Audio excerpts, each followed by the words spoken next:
Hi, friends. Welcome back to the Saving Bread podcast. Before we get into this week's lessons episode, I wanted to take a moment to say thank you. Thank you for all of the support you've been continuing to give us. It makes us so happy to see our stories reposted on Instagram. We are loving the DMs that we're getting about finally understanding baker's math and appreciating the interviews episodes. If you have a moment now to go on to Spotify or Apple and give us a little 5-star review or send one of our episodes to your favorite baker friends, we would really, really appreciate it. It truly helps out the podcast so much. So now that that's out of the way, let's talk about what's on the agenda for today's episode. Today is Lessons Episode 4. You might have noticed there's different types of episodes for the Saving Bread podcast.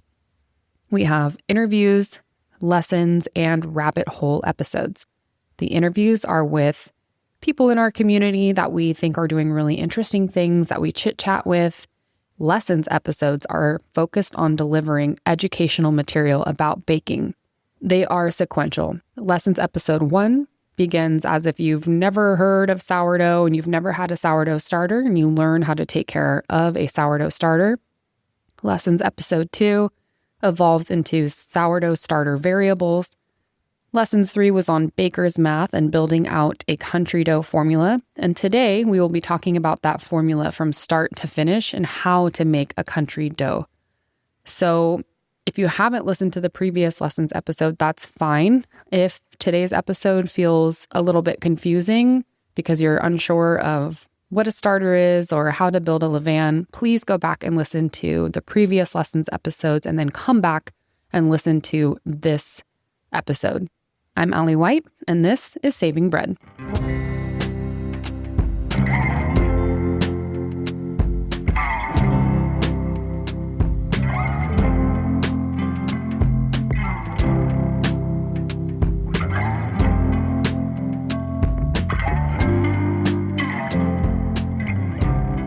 This is Lessons Episode 4, and today we are finally taking the country dough formula we created in the Baker's Math episode, and we are turning it into a loaf of bread. We're going to begin with queenie and build the levain.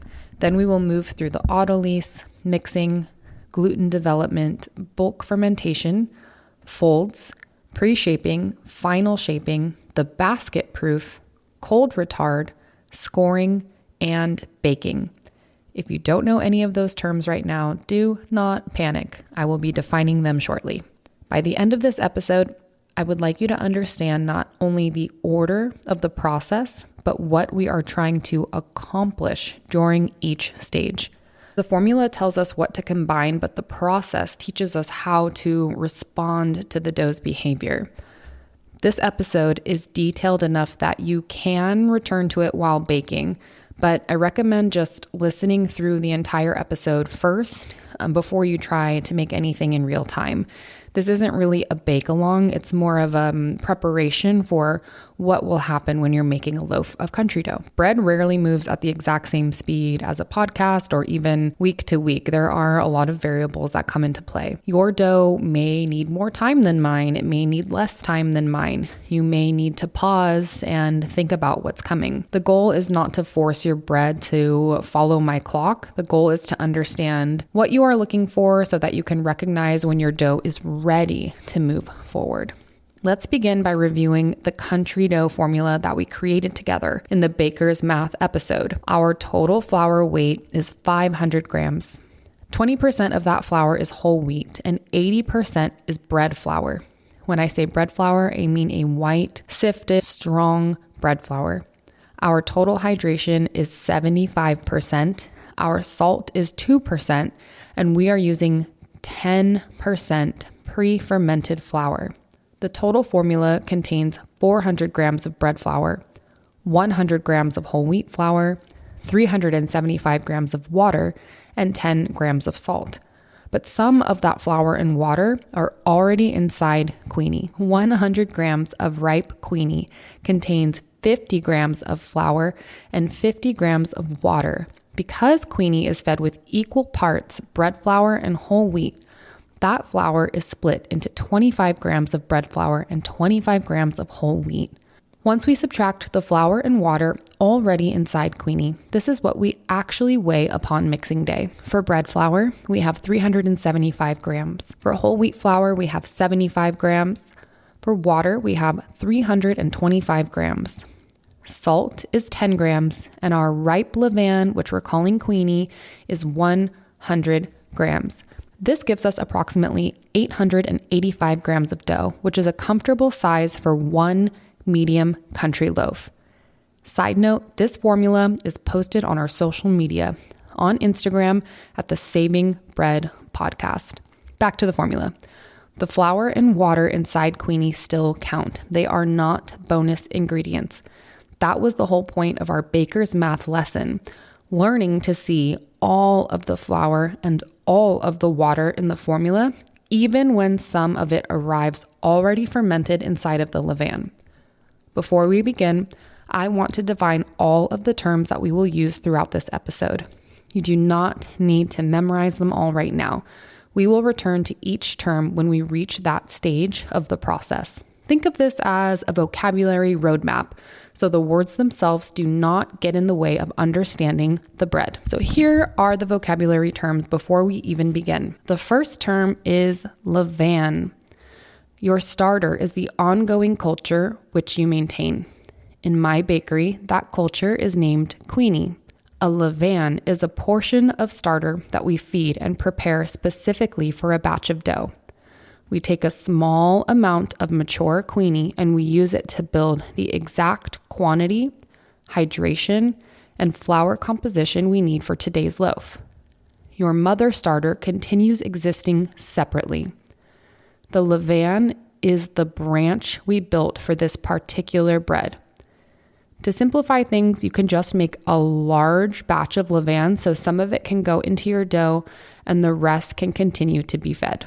Autolyse. Autolyse is spelled A-U-T-O-L-Y-S-E. A traditional autolyse is a rest made with flour and water before the levain and salt are added. During this rest, the flour begins absorbing water, enzymes become active, gluten development begins before we've really done much of any physical mixing. An autolyse can make the dough easier to mix, improve extensibility, and give whole wheat flour and bran additional time to hydrate. You may hear people use the term autolyse for almost any rest at the beginning of mixing. Technically, a traditional autolyse contains only flour and water. Some people swear by an autolyse and others argue it is not needed.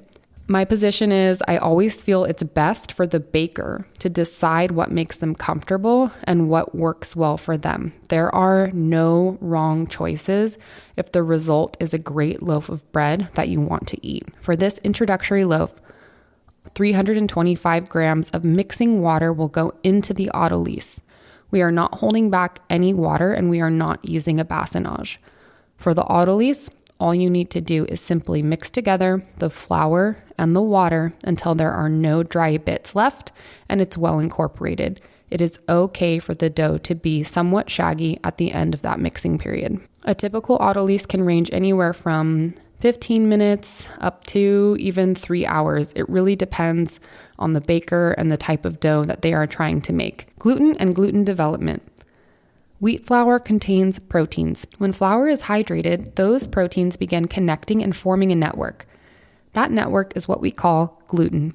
Gluten gives the dough the ability to stretch while still holding itself together. That combination allows the dough to capture the carbon dioxide created during fermentation. Gluten development is the process of building and organizing that network. It does not happen through only one action. Water begins the process, time contributes to it, mechanical mixing develops it, stretch and folds and coil folds can organize and strengthen it. Fermentation continues changing the structure over time. Bread conversations sometimes become unnecessarily ideological. One person may tell you that every bit of strength must come from the mixer. Someone else may tell you that using a mixer is aggressive and that every dough must be developed only through gentle folds. Again, ultimately, the baker needs to decide what works best for them. The amount of mixing should depend on the flour, the hydration, the bread style, and it should depend on the result that we are trying to create. For this loaf, we are using a KitchenAid stand mixer to establish a strong, repeatable foundation early in the process. I am very much team mechanical mixing. Using the machine on your counter is not cheating, and you do not receive a special prize for making the process by hand, nor by mixer. Windowpane. One way bakers assess gluten development is with a windowpane test. To perform a windowpane test, take a small piece of dough and gently stretch it between your fingers. You are looking to see whether the dough can form a thin membrane before tearing. It may become translucent enough that the light can pass through it, almost like a window. A window pane tells us that the gluten proteins have formed a connected network. It does not tell us whether the dough is properly fermented. It does not promise an open crumb. It is simply one useful piece of information about dough strength. Because this formula contains 20% whole wheat, the membrane may not look like a perfectly clear plastic. Small pieces of bran can interrupt it. So we are just looking for a dough that stretches thinly and fairly evenly without immediately shredding apart. Desired dough temperature, or DDT. DDT stands for desired dough temperature. Desired dough temperature is the temperature we want the dough itself to reach at the end of mixing. For this episode, our fixed desired dough temperature is 78 degrees Fahrenheit. That means that after the levain and the salt have been incorporated and the dough is fully mixed, I want the center of the dough to be as close to 78 degrees as possible. I am choosing 78 degrees because it gives us a warm, steady fermentation without making the process move so quickly that a beginner feels as though the dough's running away from them. Temperature has a major effect on fermentation speed. The same formula finishing at 82 degrees will generally ferment faster than one finishing at 72 degrees. That's why telling someone to bulk ferment for exactly 4 hours is really not enough information. 4 hours at 72 degrees is not the same as 4 hours at 82 degrees. The easiest way to influence the final dough temperature at home is by adjusting the temperature of your mixing water. Because all of our water goes into the autolyse and rests with the flour, the temperature of the flour, mixer, bowl, room, and all of that also matter. Your first bake gives you data. If the dough finishes too cool, use warmer water next time. If it finishes too warm, use cooler water next time. A degree or two away from 78 degrees is not an emergency. Measure it, record it, and understand that a warmer dough may move faster while a cooler dough may need more time.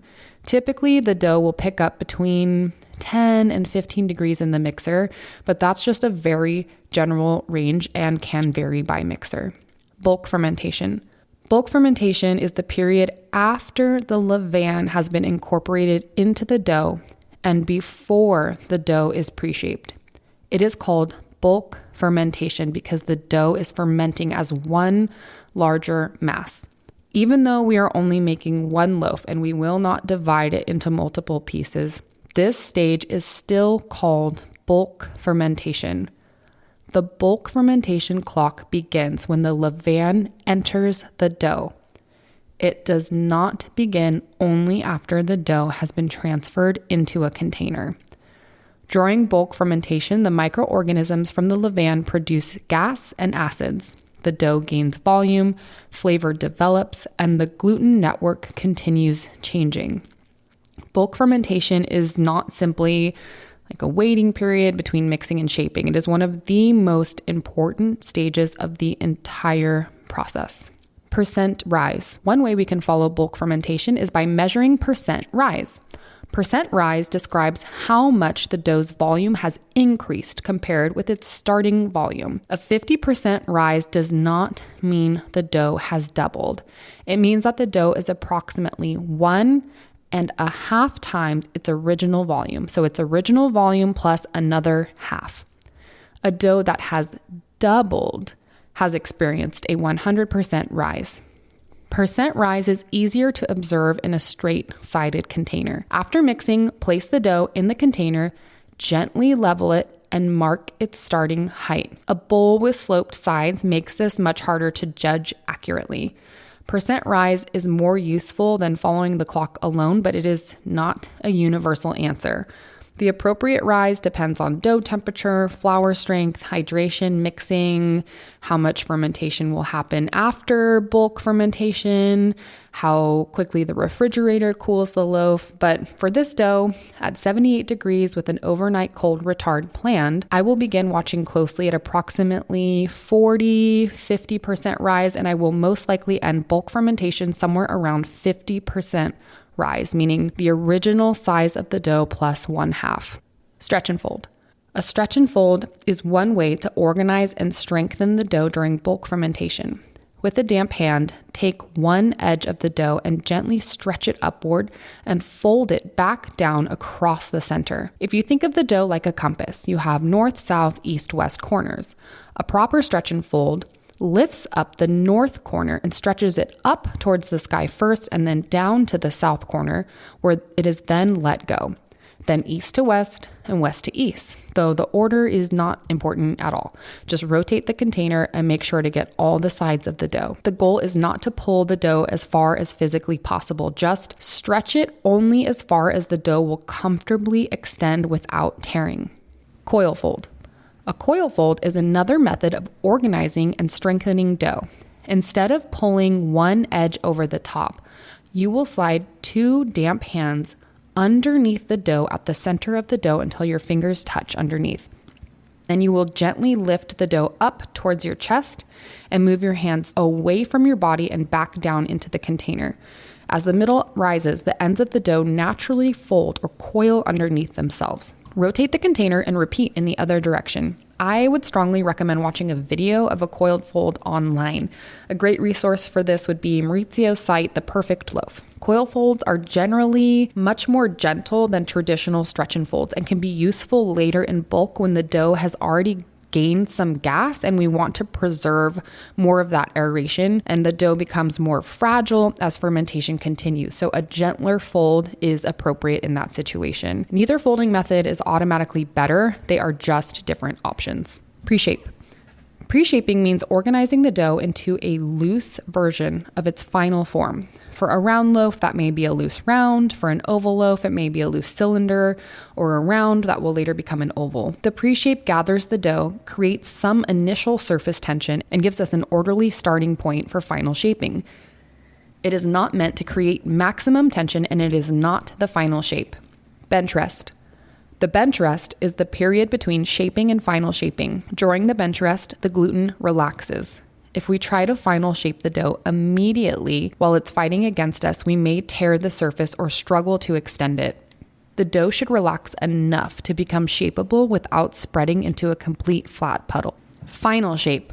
Final shaping creates the loaf's finished form and establishes the surface tension that will help it hold its shape during proofing and baking. Good shaping organizes the dough and creates a taut outer surface without squeezing out every bubble. We want the loaf to feel supported, not strangled. Banneton. A banneton is the basket used to support shaped dough during its final proof. You may also hear it called a proofing basket or a brought form. The basket supports the dough so it can expand upward instead of spreading outward across the counter. Basket size matters. This formula produces approximately 885 grams of dough. A 9-inch round banneton or an oval banneton is a good starting point. Look for a basket intended for roughly 850 to 1,000 grams of dough. Most websites will specifically say what dough size is best for their baskets. If the basket is far too large, the dough may spread outward and lose height. If it's too small, the dough may become crowded or rise over the edges before it's ready. The basket should support the loaf. It should not swallow it and it should not compress it. Basket proof or final proof. Once the dough has been shaped and placed in the banneton, it enters its final proof. You may also hear this called the basket proof. This is the fermentation that happens after the final shaping and before baking.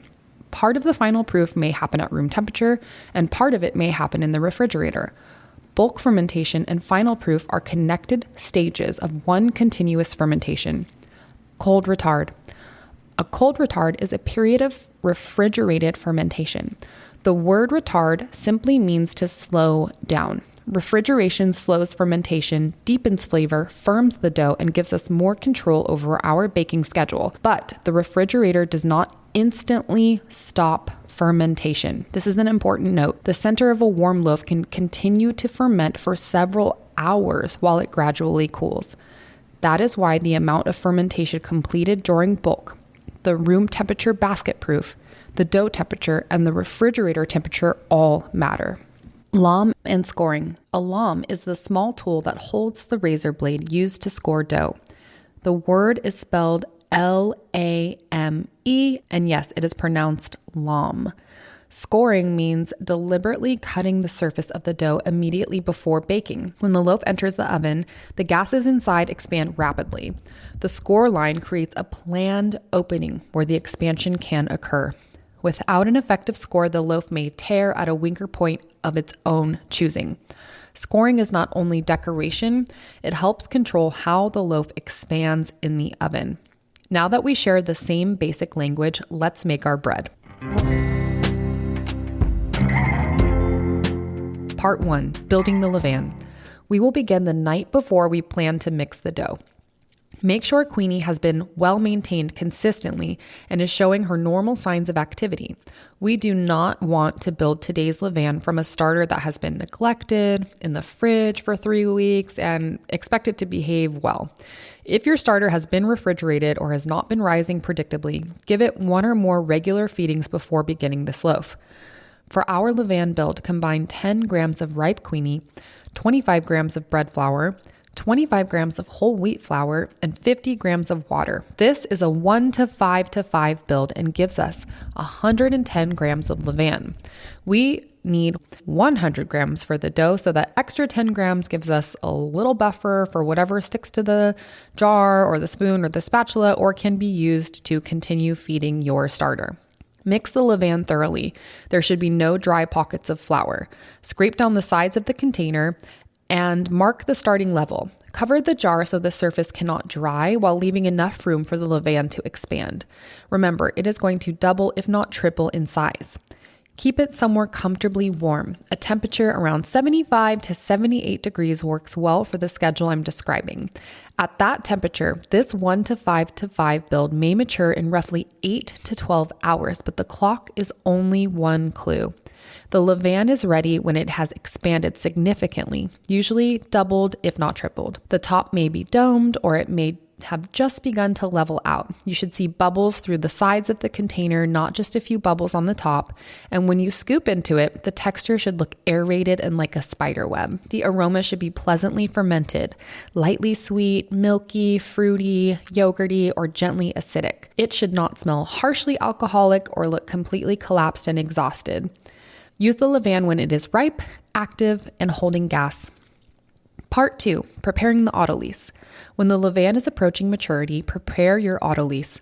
In the bowl of your KitchenAid mixer, combine 375 grams of bread flour, 75 grams of whole wheat flour, 325 grams of water, and that's what's going in your mixer. For this introductory loaf, we are not holding back any water, and we are not using a bassinet. A bassinet is simply water that is added later during the mixing process. Don't worry about it right now. We will get to that term later on. Our goal today is to create a straightforward and repeatable country dough without adding extra water or any extra steps. Mix the flour and water until no dry flour remains. You can put everything in the mixer and turn it on its lowest speed and leave it there for probably 3 to 5 minutes. If you need to kick it up into the next highest speed to make sure that everything is incorporated, that's completely fine. Just check the bottom of the bowl for any hidden pockets of dry flour. The dough may look rough, shaggy, and uneven, and that is completely normal. We are not trying to fully develop the gluten yet. We're just simply hydrating all of the flour. Cover the bowl and allow the flour and water to rest for approximately 20 to 30 minutes. For this dough, I like an autolyse of around 20 minutes.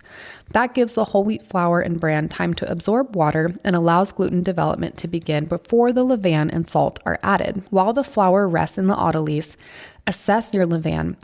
If the autolyse timer ends, but the levain is not yet ripe, wait for the levain. A slightly longer autolyse is much less disruptive than trying to ferment an entire loaf with an immature levain. The levain is responsible for raising the dough, so give it the time that it needs. Part 3, mixing the dough. Once the levain is ripe, weigh out 100 grams and add it to the autolyse flour and water. With your dough hook, begin mixing on the lowest speed. At first, the levain may slide across the surface and appear as pale streaks throughout the dough. That is completely normal. Continue mixing until the levain has been well incorporated and the dough looks relatively uniform. This may take 2 or 3 minutes. Again, if you need to kick your mixer up to the next highest speed, that's completely fine. After it's incorporated, stop the mixer and scrape down the sides and the bottom of the bowl if necessary. Next, sprinkle in 10 grams of salt evenly across the surface of the dough. Return the mixer to its lowest speed and allow the salt to work through the dough.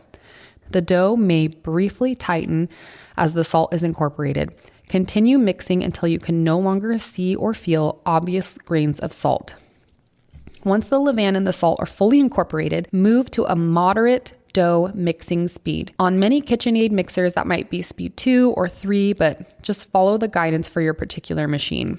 It should be a medium-low speed and allow the mixer to fully develop the dough. Stop occasionally if needed and scrape down the sides of the bowl to check on the dough, rather than allowing the machine to run blindly for one fixed amount of time. Depending on your flour, mixer, length of autolyse, this development stage may take approximately 5 to 8, maybe 10 minutes. The exact time is less important than the changes that you observe. At the beginning, the dough may stick heavily to the sides and the bottom of the bowl, but as the gluten develops, it should become smoother, more elastic, and more cohesive. It should begin clearing the sides of the bowl and gathering more confidently around the dough hook.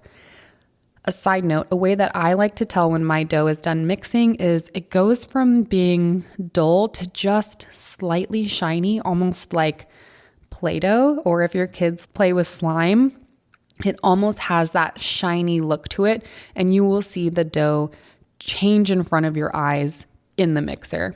Pause the mixer and perform the windowpane test. Wet your fingers lightly and remove a small piece of dough. Allow it to relax for a few seconds and then stretch it gently. If it tears immediately or has a rough, jagged hole, return it to the bowl of the mixer and mix for another few minutes before testing again. If it stretches to a thin, fairly even membrane before tearing, we have established a connected gluten network. Because this formula contains 20% whole wheat, the membrane may look slightly cloudy and may be interrupted by particles of bran. That is okay.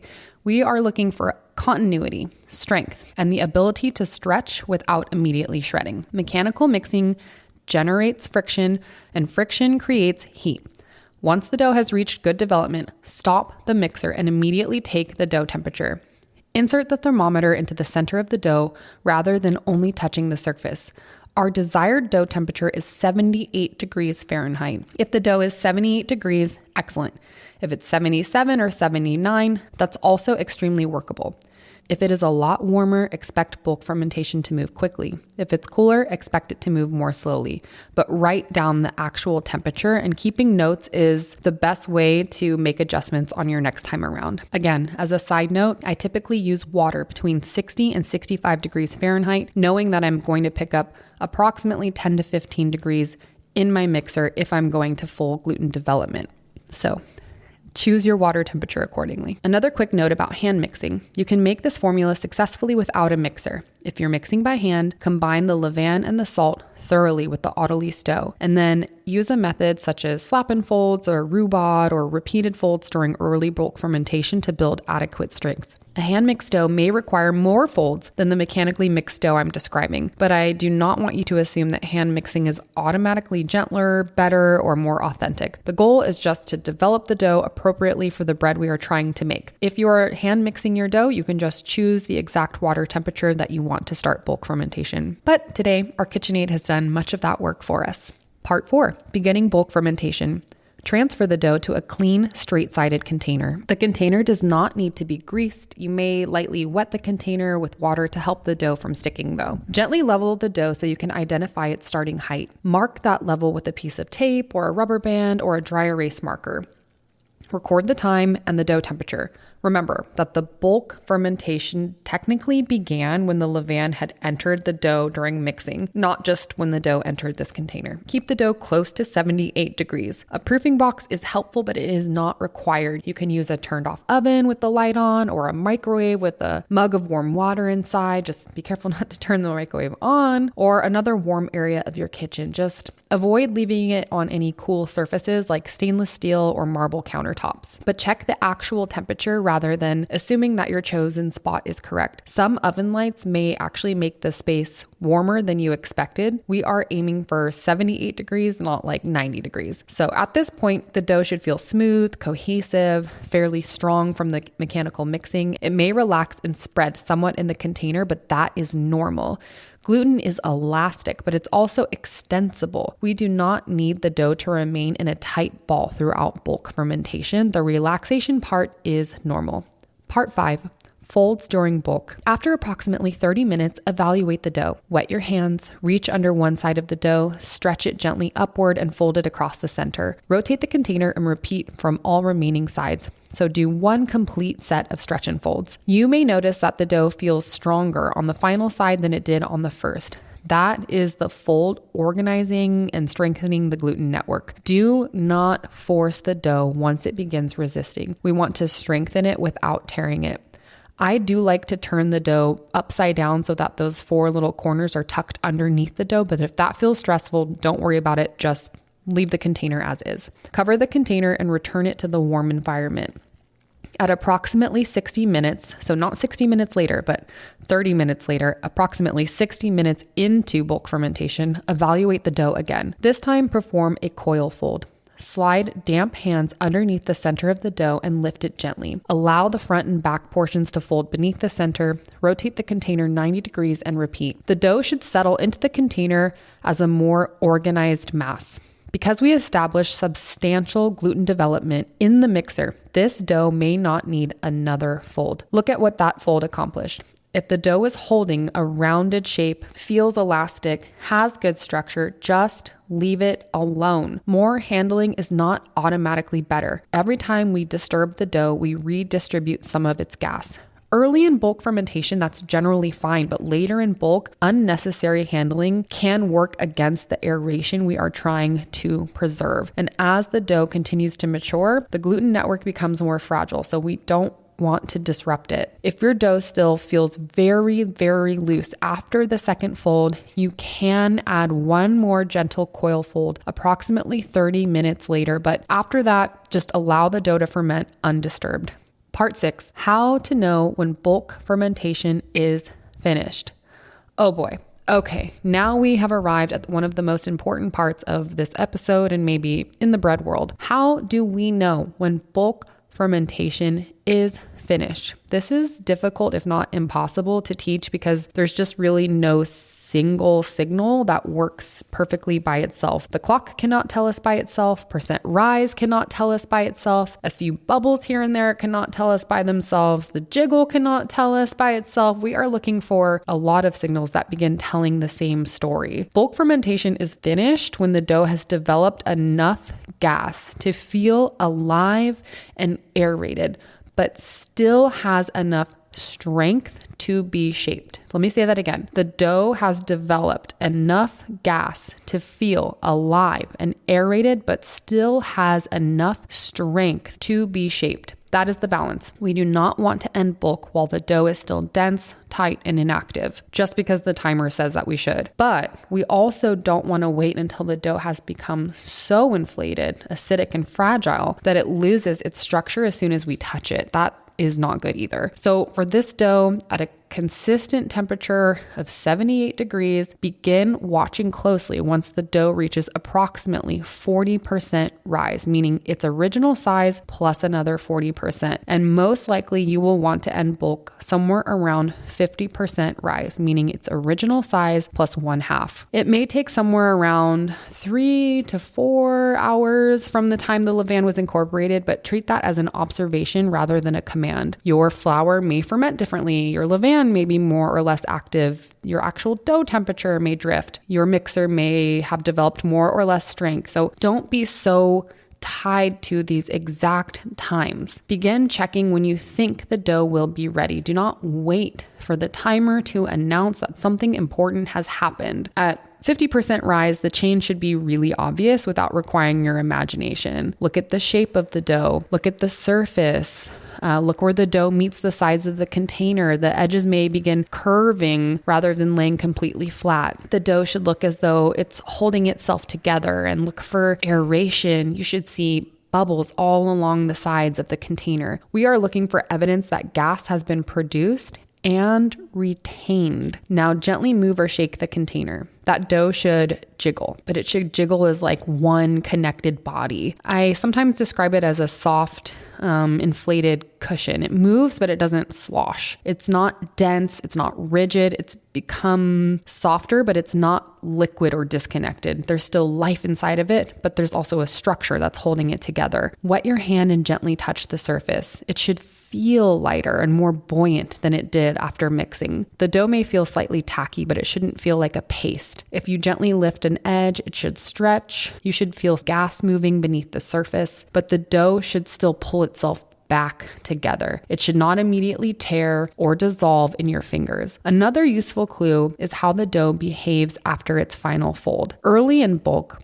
the dough may spread relatively quickly after being folded, but later, as strength and gas accumulate, it really should remain rounded and elevated for longer. By the end of bulk, the dough should feel as though it contains, internal pressure. It's not merely larger because it's spread across a wider container. It's larger because the gas is inflating those gluten network bubbles. Think about the difference between a pile of fabric and a pillow. A pile of fabric can cover more space, but it's not inflated. A pillow has volume because air is being held inside of its structure. At the end of bulk, we want the dough to behave more like a pillow. Now, let's compare 3 broad stages. An under-fermented dough often feels dense, rubbery, and tight.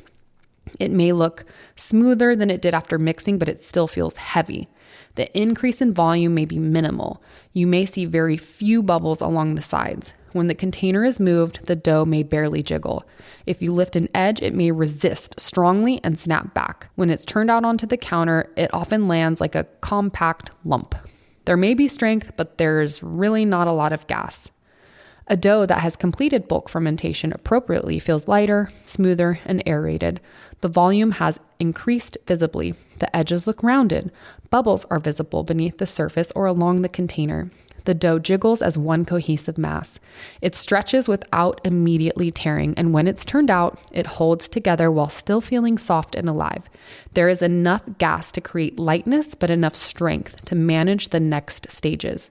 An over-fermented dough may look extremely bubbly and extremely impressive while it's still inside the container, but when you touch it, the structure may feel fragile. The structure may begin flattening rather than remaining gently domed. The larger bubbles may appear and then burst. The dough may feel very sticky, loose, and difficult to lift. When turned out onto the counter, it may spread quickly and lose height. It might tear easily during shaping, or it might feel as though the gas is escaping faster than you can organize the loaf. That's why more volume isn't always better. We are not trying to make the dough as large as possible during bulk fermentation. We are trying to give it enough fermentation while preserving the strength required for pre-shaping, bench rest, final shaping, basket proof, refrigeration, scoring, and baking. The loaf still has a long way to go after bulk fermentation. The end of bulk is not the end of the dough's fermentation. It is just a handoff. We are moving the dough from fermentation as one large mass into fermentation as a shaped loaf. Everything that has happened during bulk affects how the dough behaves during shaping and final proof. That is why I do not generally wait for this dough to double during bulk. A 100% rise may be too far for a warm dough that still needs to be shaped, proofed, in a basket, and refrigerated overnight. Do not wait for one dramatic moment where the dough suddenly announces that it's ready, because it's not going to happen. Look for a collection of small changes that all tell the same story. The dough has fermented enough to feel alive, but it's still strong enough to become a loaf. Part 7, turning out the dough and pre-shaping. Once those signals have aligned, prepare your work surface. You will need a bench knife or a dough scraper. Lightly wet your counter surface, not a lot of water, just a tiny little bit. Gently loosen the edges of the dough from the container and tip the container and allow gravity to release the dough onto the wet surface. Do not try to pull or shape aggressively. A properly fermented dough should come out as one cohesive mass fairly easily. Use the bench knife and free hand to organize the dough into a loose round. Move the scraper up and around and back down the outside of the dough, drawing it gently toward you. Rotate the dough and repeat. The dough should begin gathering into a more organized shape with a light surface tension. Please hear me. Do not tighten it until the surface tears, and do not press out every bubble. This is a gentle process. The pre-shape is just an introduction to order. It is not the final shape.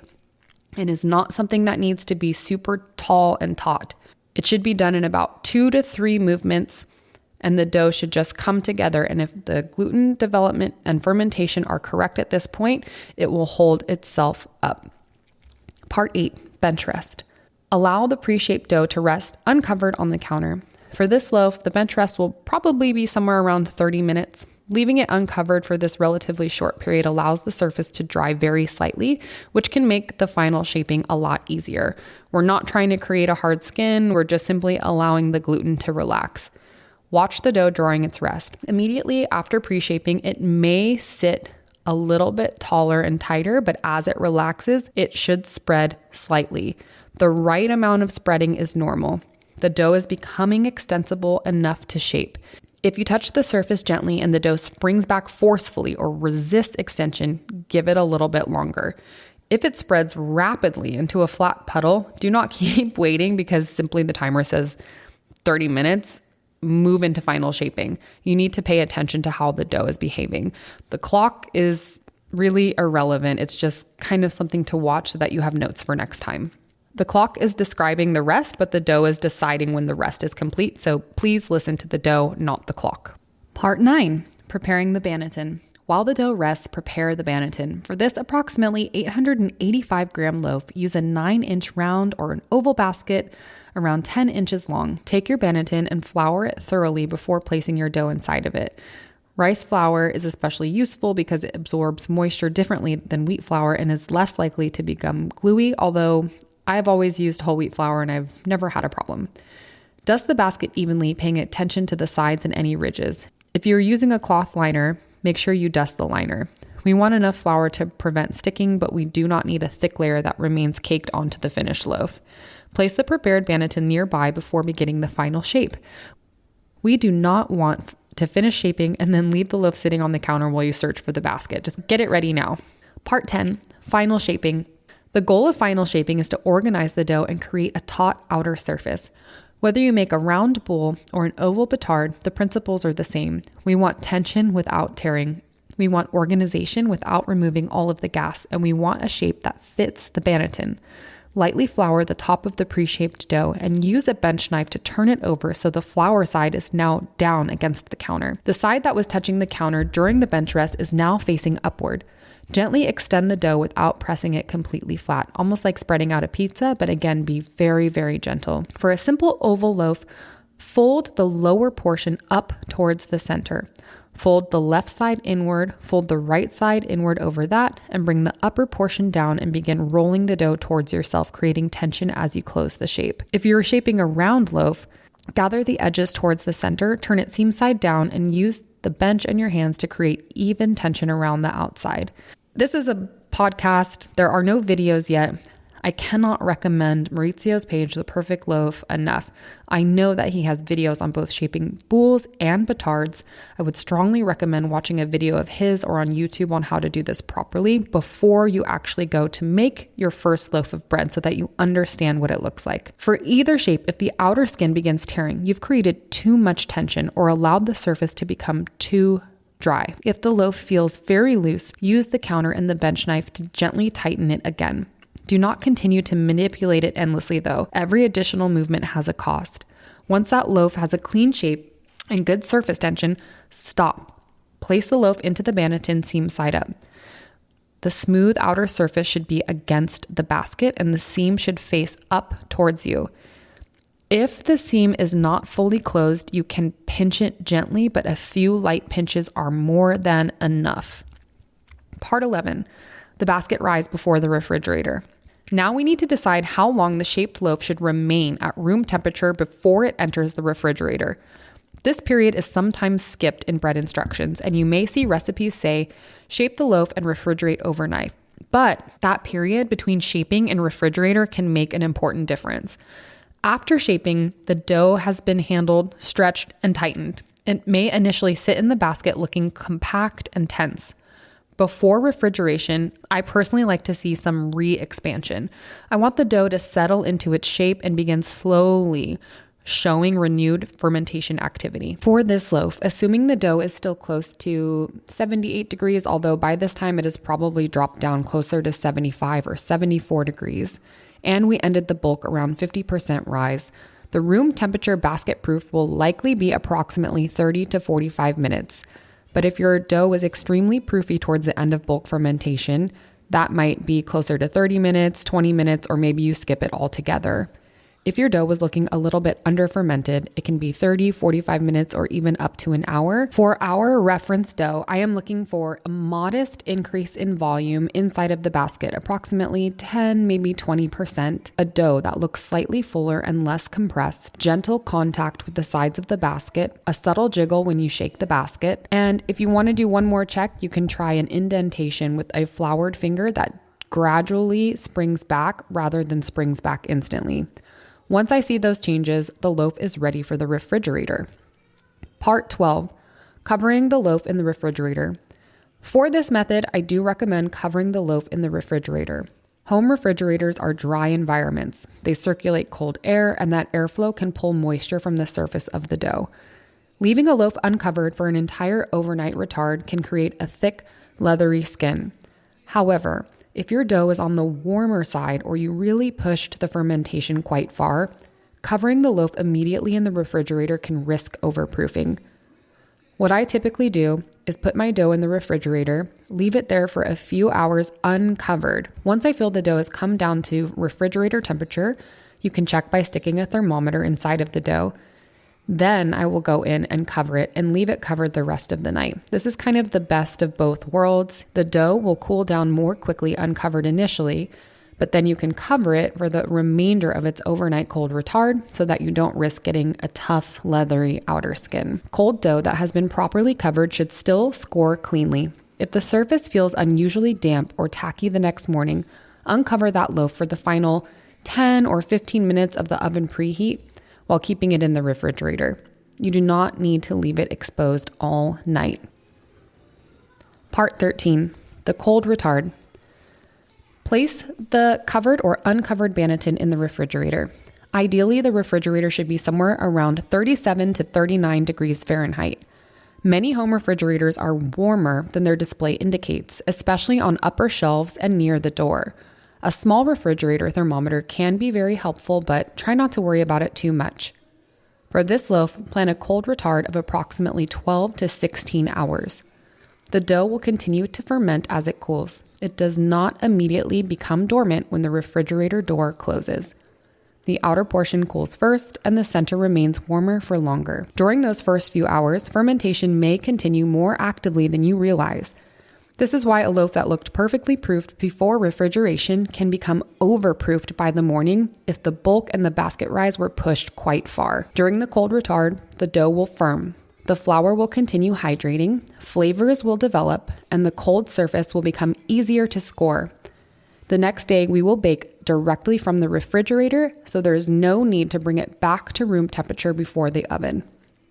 Cold dough is easier to handle, easier to score, and less likely to spread when you are loading it into the oven. Part 14, preparing to bake. The next day, place a Dutch oven inside of your oven on the lowest rack and preheat both to 475 degrees Fahrenheit. Allow the Dutch oven and the oven to preheat thoroughly. For most home ovens, that means at least 45 minutes. A heavy Dutch oven takes time to absorb heat. The oven may announce that it has reached 475 degrees before the Dutch oven itself is fully heated. While the oven preheats, keep the dough in the refrigerator. Do not place it on the counter for an hour. We want to score and load while it is cold. Prepare a piece of parchment or a bread sling or a bread mat. Shout out to Rose Hill Sourdough. They have a bread mat that would be perfect for this exact situation, and you can reuse it over and over again. Have your lamb ready. You will also need oven mitts that can safely handle this extremely hot Dutch oven. Again, shout out Rose Hill Sourdough. They have a wonderful option for rubber gloves that are my personal favorite. This is not the moment to discover that the only mitt in your kitchen has a hole in the thumb. Be prepared. When the oven and the Dutch oven are fully preheated, remove the banneton from the refrigerator. Uncover the loaf and look at the dough before turning it out. It should appear fuller than it did when it entered the refrigerator. The surface should feel firm and cool. It should not be collapsed, wet, or separating from itself. Place the parchment or the bread sling or your bread mat over the banneton. Set a board or a plate on top of that if it helps you manage the turn. Otherwise, hold firmly against the parchment and invert the basket confidently.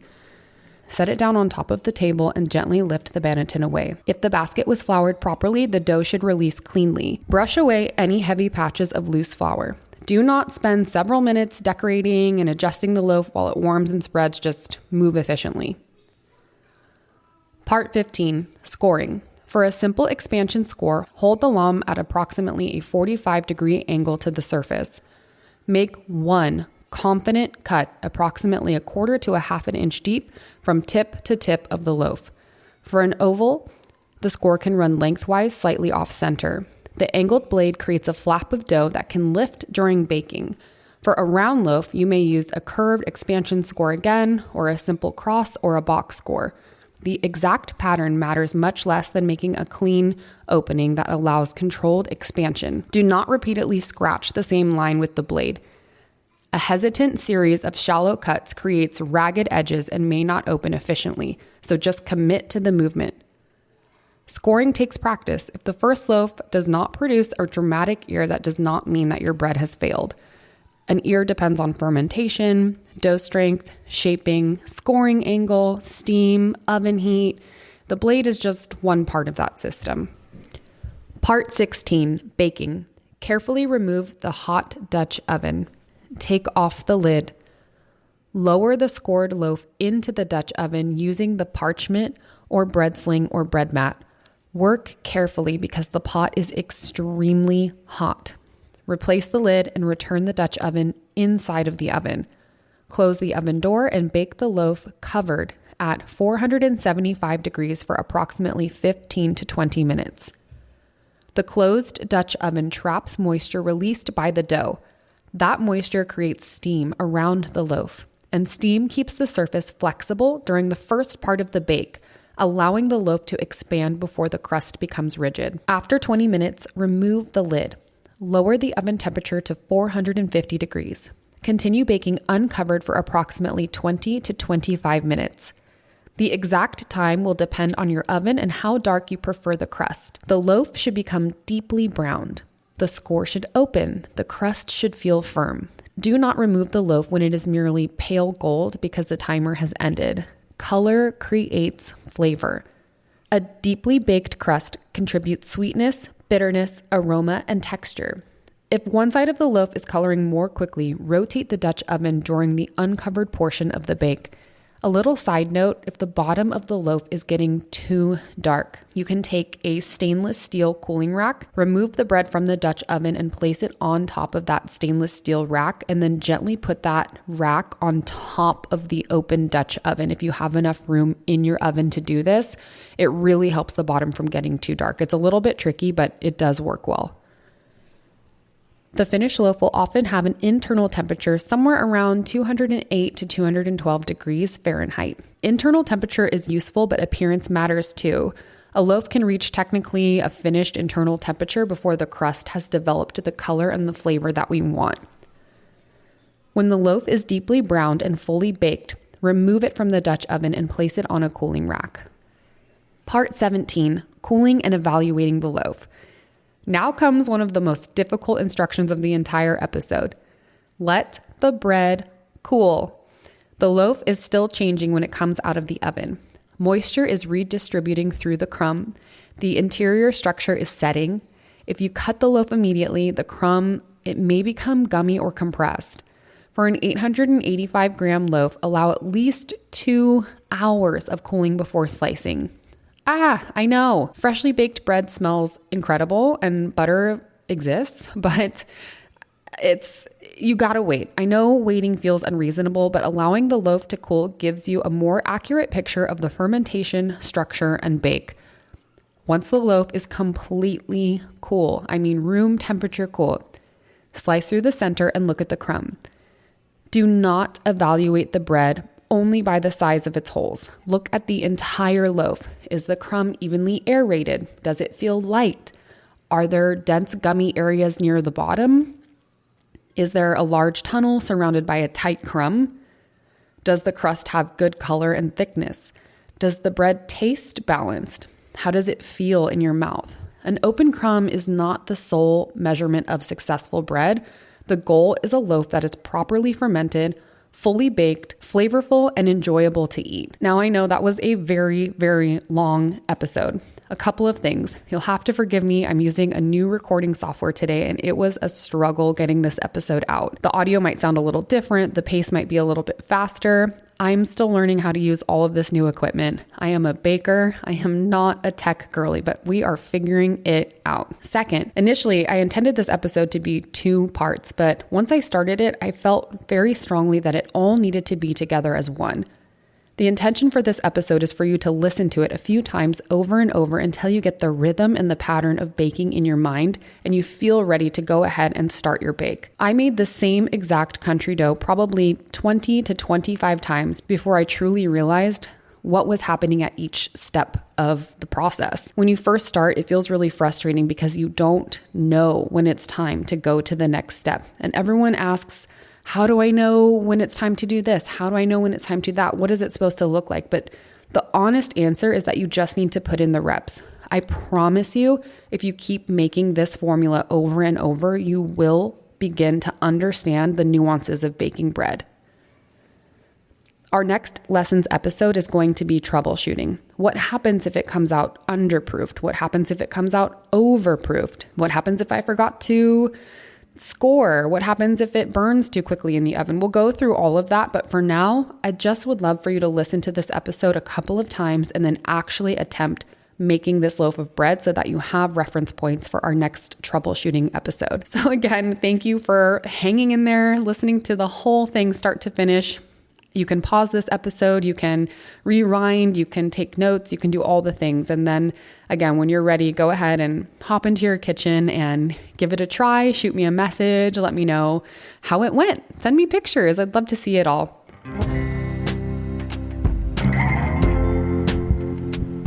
Thank you for listening to the Saving Bread podcast. Music by Joshua from Dope. I'm Allie White, and as always, happy baking and long live real bread.